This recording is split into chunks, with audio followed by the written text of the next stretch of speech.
રાજ્યમાં આયુર્વેદિક તબીબોને એલોપેથીની પ્રેક્ટિસની છૂટ આપવાની વિચારણા કરવા મામલે આઈએમએ ભારે વિરોધ નોંધાવ્યો છે। આયુર્વેદમાં અભ્યાસ કરી અને બનેલા તબીબો જરૂરિયાત અનુસાર એલોપેથીની પ્રેક્ટિસ કરી શકે તેના માટે થયેલી રજૂઆત સંદર્ભમાં આરોગ્ય વિભાગ દ્વારા આ મુદ્દે વિચારણા કરવા બેઠકનું આયોજન કરાયું છે।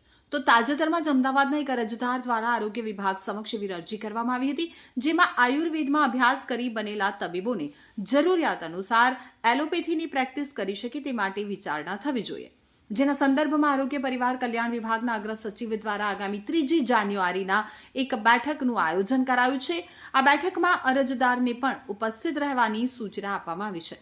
તો ઇન્ડિયન મેડિકલ એસોસિએશનના મતે આયુર્વેદના ડોક્ટરોને એલોપેથીની પ્રેક્ટિસ કરવાની છૂટ આપવી યોગ્ય નથી અને તેનાથી ગુજરાતના દર્દીઓનું સ્વાસ્થ્ય જોખમાઈ શકે છે। જો કે આ રીતે આયુર્વેદના ડોક્ટરોને એલોપેથીની પ્રેક્ટિસ કરવાની છૂટ સામે ઇન્ડિયન મેડિકલ એસોસિએશને ઉગ્ર વિરોધ નોંધાવ્યો છે। આરોગ્ય સચિવને સંબોધીને લખેલા પત્રમાં ઇન્ડિયન મેડિકલ એસોસિએશને જણાવ્યું છે કે નોન એલોપેથીના ડોક્ટરોને એલોપેથીની પ્રેક્ટિસ કરવાની છૂટ આપવી જોઈએ જ નહીં। આ છૂટ અપાશે તો ગુજરાતના લોકોના સ્વાસ્થ્ય સલામતી ઉપર અસર પડી શકે છે।